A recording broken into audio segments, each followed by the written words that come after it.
This is the story of Daniel Reeves and his wife Lena Reeves. They had built something that looked from the outside like a life well made.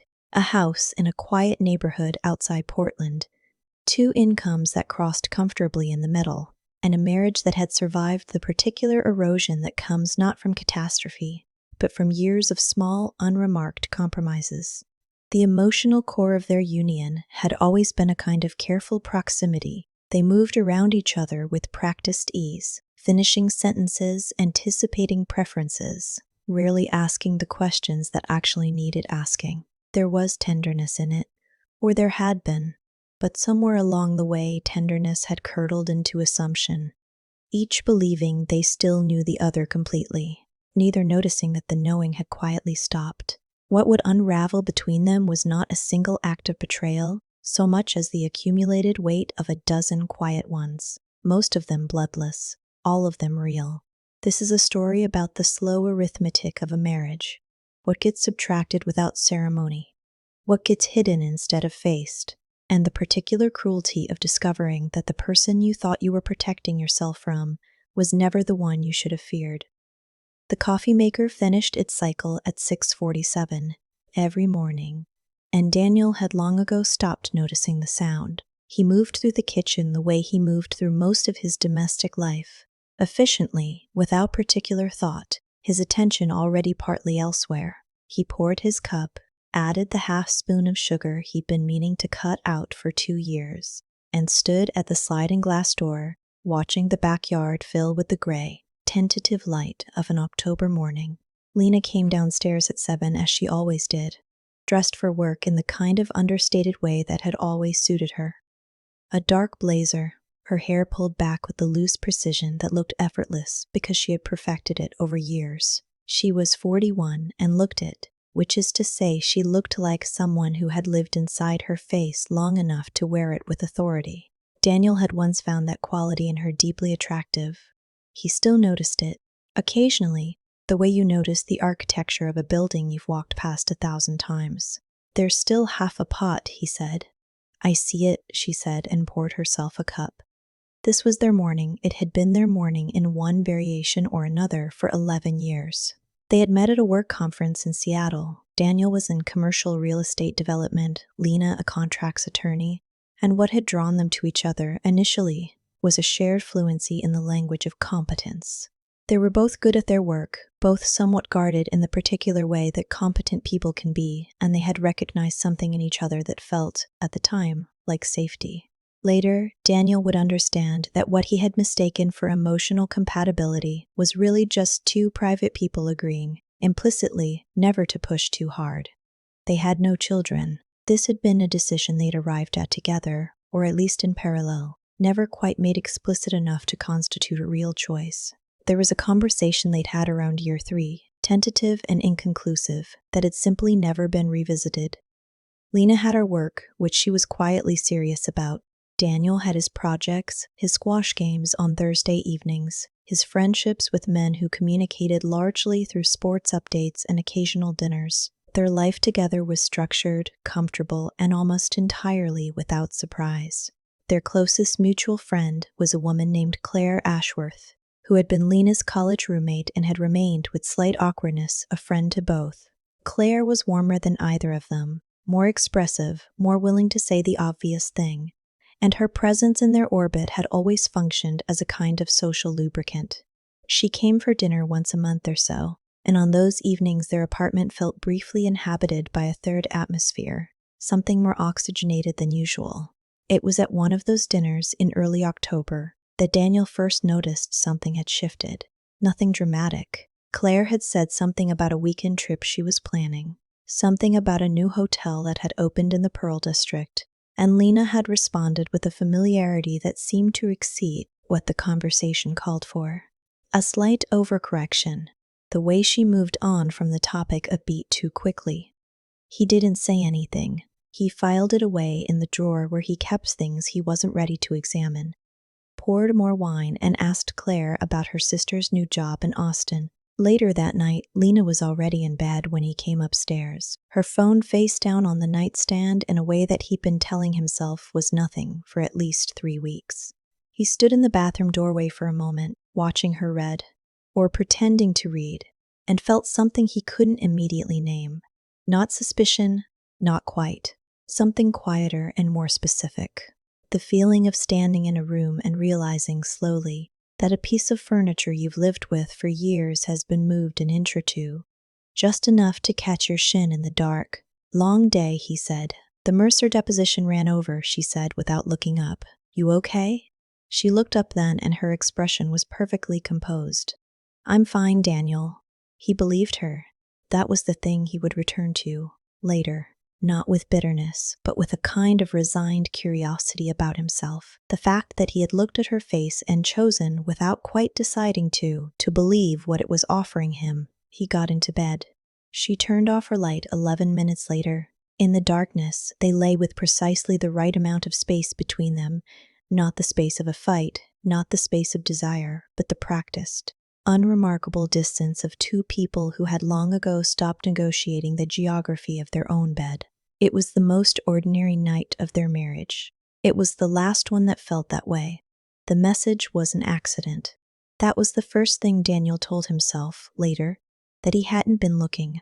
He'd picked up her phone from the kitchen counter because his own was charging in the other room, and he wanted to check the weather before his Thursday squash game. The screen had lit up in his hand, the way phone screens do, and the notification was right there. A preview. 12 words, maybe 15. Confirmed. Suite 408. The Nines Hotel. Friday the 18th. Marcus, he set the phone down. He stood at the counter. He looked at it for a moment as though it were a document in a language he almost spoke. Then he picked up his own phone from the charger, checked the weather. 52 degrees, no rain, and went to find his squash racket. He played poorly that Thursday. His friend Owen noticed, said something about Daniel's backhand being off, and Daniel said he hadn't slept well. This was untrue. He had slept fine. What was off was something interior, something in his processing. The way the message had lodged itself in him without producing the emotion he might have expected. He was waiting for the feeling to arrive. Anger, maybe, or that particular nausea he'd heard other men describe. Instead, there was just a kind of careful stillness, like a lake after a stone has been dropped in and the surface has gone flat again, hiding all the motion underneath. Over the next 3 days, he watched Lena with the quiet attention of someone who has realized abruptly that they have not been watching. She was the same. That was the disorienting thing. She was precisely exactly the same. Her morning routines, her tone at dinner, the way she fell asleep with a book on her chest and he'd lean over and move it to the nightstand without waking her. She laughed at the same things. She complained mildly about the same colleagues. If there was something happening beneath the surface of her life, it was sealed so tightly that no seam showed. He began to wonder whether the problem was him, whether he had become so unobservant, so habituated to the shape of her, that he had simply stopped being able to read her at all. On Tuesday evening, he poured 2 glasses of wine and found her on the couch with her laptop, and he sat across from her and said, as casually as he could manage, "You have anything going on Friday?" She closed the laptop a centimeter or 2. Not much, just enough. There's a girls' brunch. Claire's organizing something. Nice. Just a late morning thing. I'll be back by 2, probably. He nodded. He turned on the television to something neither of them watched. You, she said. Meeting in the afternoon. Nothing in the morning. She made a small sound of acknowledgement and opened her laptop again. This was the conversation. This was the whole of it. Afterward, Daniel sat with his wine and thought about the strange intimacy of lying to someone who knows you well enough to do it convincingly. Or maybe, he thought, she wasn't lying. Maybe she genuinely didn't think of it as such. Maybe the hotel, the lawyer's name, and he'd looked it up by then, Marcus Fenn, family law attorney with an office on SW Broadway.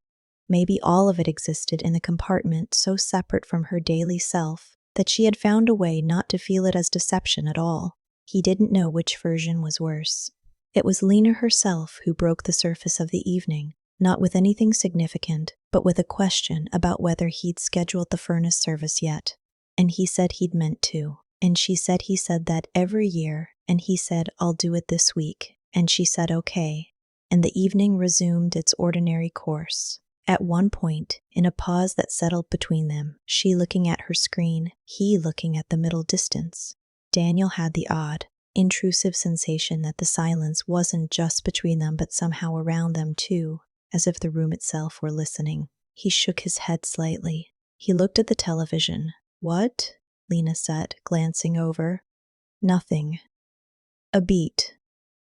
I don't know. Sometimes I think about... He stopped. Never mind. He almost laughed at himself, just barely, and added quietly, in a tone that was 3 degrees stranger than anything he'd said all night. Maybe like, share this with someone. Or whatever. Lena stared at him. What does that mean?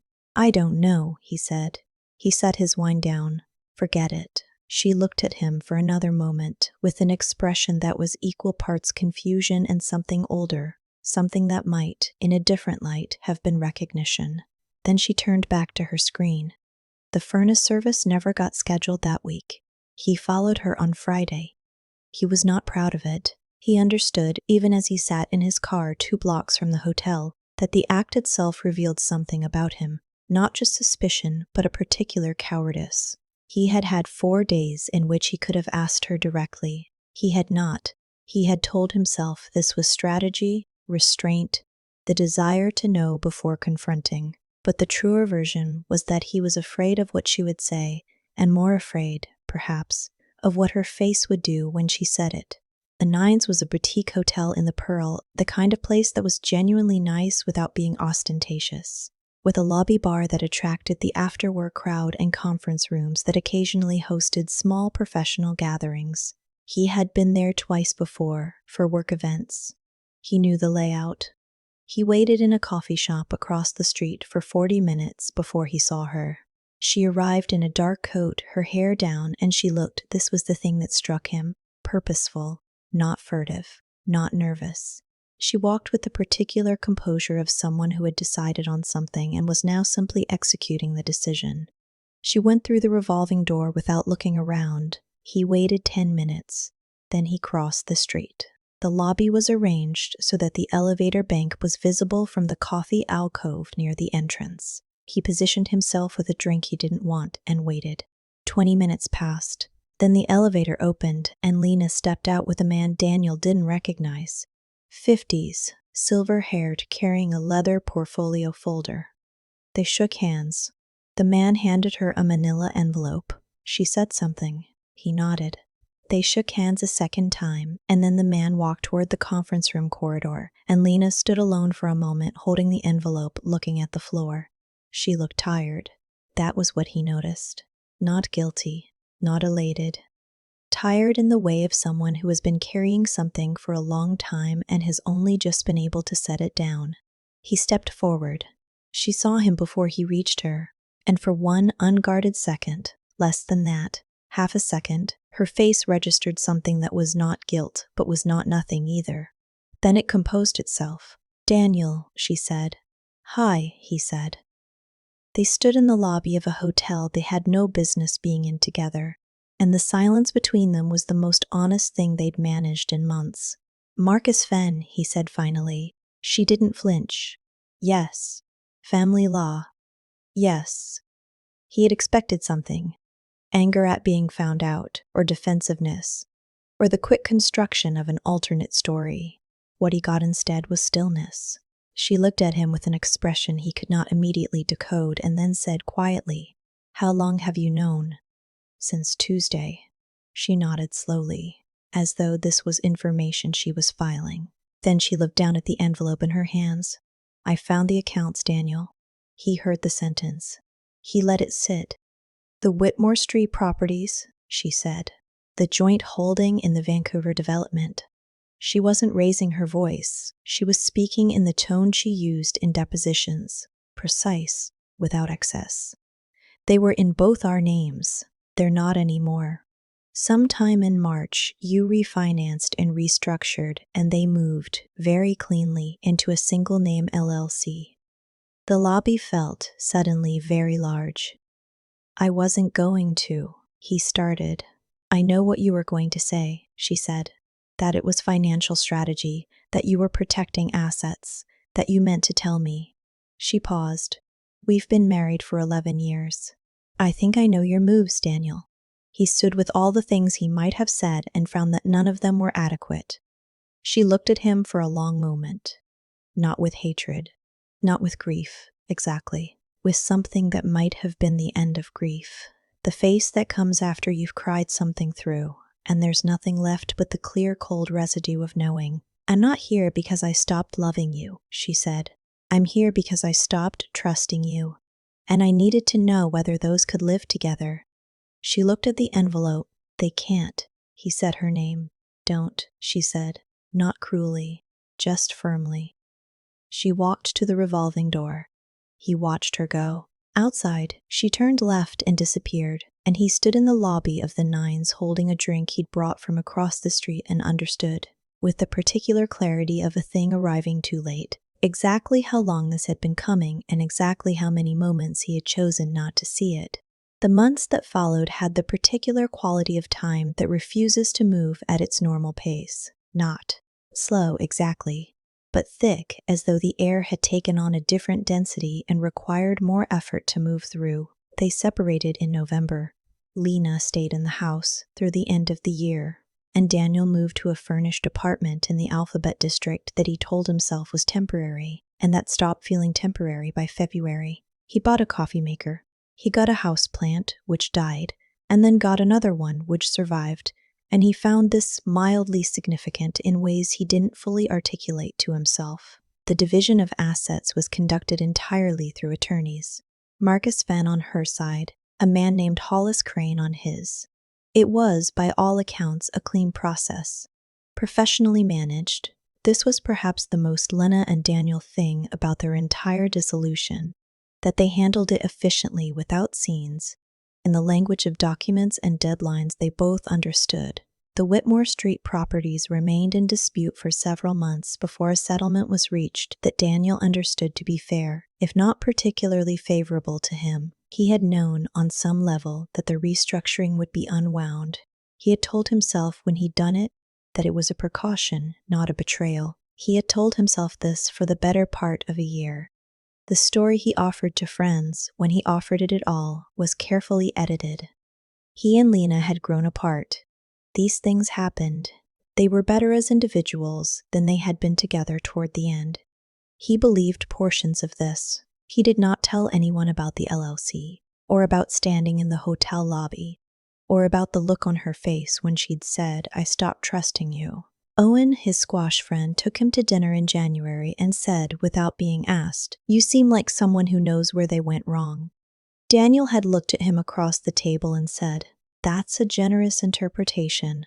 Owen had shrugged and ordered another beer. This was the most useful conversation Daniel had with anyone in those months, not because of what was said, but because of what it didn't demand of him. Lena, as far as he could tell from their limited contact, was doing something more complicated.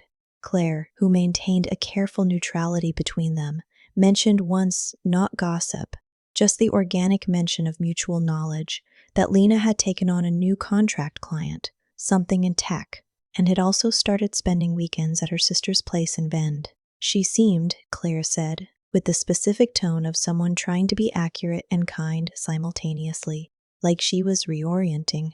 Daniel had nodded and changed the subject. What he imagined in the privacy of his own thinking was that Lena had spent those months constructing a narrative in which she was the person who had seen clearly and acted accordingly. He suspected this was not entirely wrong. He also suspected that the clarity she had found was real, that she had in fact seen him more accurately than he had seen himself, and that this was both the most uncomfortable and the most honest thing he could admit. He had loved her. He was certain of this. But love, he was coming to understand, was not a fixed quantity. It was also a practice, and he had let the practice lapse by degrees so gradual that he had not noticed the lapsing until he was standing in a hotel lobby with the proof of his own betrayal being named to him in a quiet voice. The self-deception, when he examined it honestly, was not about the assets. That had been deliberate. He had known what he was doing. The self-deception was in thinking that a marriage could sustain that kind of hidden architecture, that you could maintain a private structure beneath the shared surface and that the surface would never feel it. He had believed on some level that the life they'd built together was independent of his choices within it, that it could absorb him. He had been wrong in a way that felt, now, almost ordinary. People made exactly this kind of mistake all the time. This was not comforting, but it was grounding. And grounding was what he had, in the absence of anything better. In March, he ran into a colleague who asked, carefully, whether he was dating anyone. He said no, not yet. The yet surprised him as he said it. The implicit acknowledgement of a future, some forward motion he hadn't been fully aware of planning. He turned the word over in his mind on the drive home and decided to let it stay. He watered the plant. It didn't die. They met for coffee in April. Lena had suggested it, a text, practical in tone, asking if he had time to discuss a residual detail about the Portland property taxes, something their attorneys had apparently left loose. He'd said yes. They'd agreed on a place near the courthouse, a coffee shop neither of them had particular associations with. He arrived first. He ordered at the counter and sat by the window and watched the street with the strange, slightly suspended feeling of waiting for someone you used to know completely. She came in at 11:15, 3 minutes late, which was unusual for her. She looked well, not transformed, not conspicuously better. Just well, in the way of someone who has been sleeping without obligation to another person's restlessness. She ordered a black coffee and sat across from him, and for a moment neither of them said anything, and the moment was not uncomfortable. That surprised him. They handled the tax question in under 10 minutes. It was genuinely uncomplicated. Their attorneys had over-communicated it. When it was resolved, they were left sitting across from each other with their coffee cups and approximately nothing else that required them to stay. Lena turned her cup in her hands. "How are you?" "Okay," he said. "Genuinely okay." She nodded. "You?" "Better," she said. Which was not quite the same thing, and they both understood the difference. Outside, someone's dog was trying to convince its owner to investigate a specific patch of sidewalk. Daniel watched this for a moment. Then he said, "I keep thinking about what you said. In the hotel." She waited. About trust and love not being able to live together. He wasn't looking for a response. He was trying to say something accurately. "I think I told myself that they could, not consciously, but I must have believed it, that as long as the love was real, the other part was manageable, that it wouldn't touch the thing between us." Lena was quiet for a moment. "I believed that too," she said finally, "for longer than I should have." This was not what he'd expected. He looked at her. "I didn't want to find what I found," she said. "I want you to know that. I wasn't looking for a reason. I was doing due diligence on the Vancouver filing because I thought there was an error in our joint return." She turned her cup again. "There was, just not the kind I expected." He nodded. "I'm not telling you that to." She stopped. "I just don't want you to think it was something I built over years. It wasn't. It was fast, and it was terrible, and then I made a decision." "I know," he said. And he did. He had had months to understand the timeline, and he had come to a version of it that was honest, if not comfortable.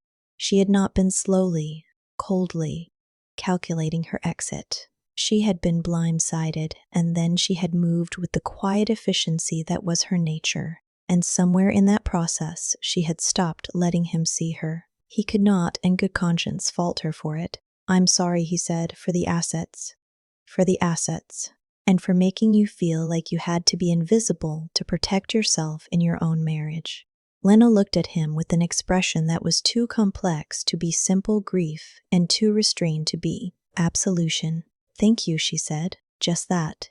They sat for another few minutes. The conversation moved to ordinary things. She mentioned that Claire was planning a trip. He mentioned that the Alphabet District apartment had turned out to be more livable than expected. The register was lighter now, carefully surface level, but without the specific weight of avoidance.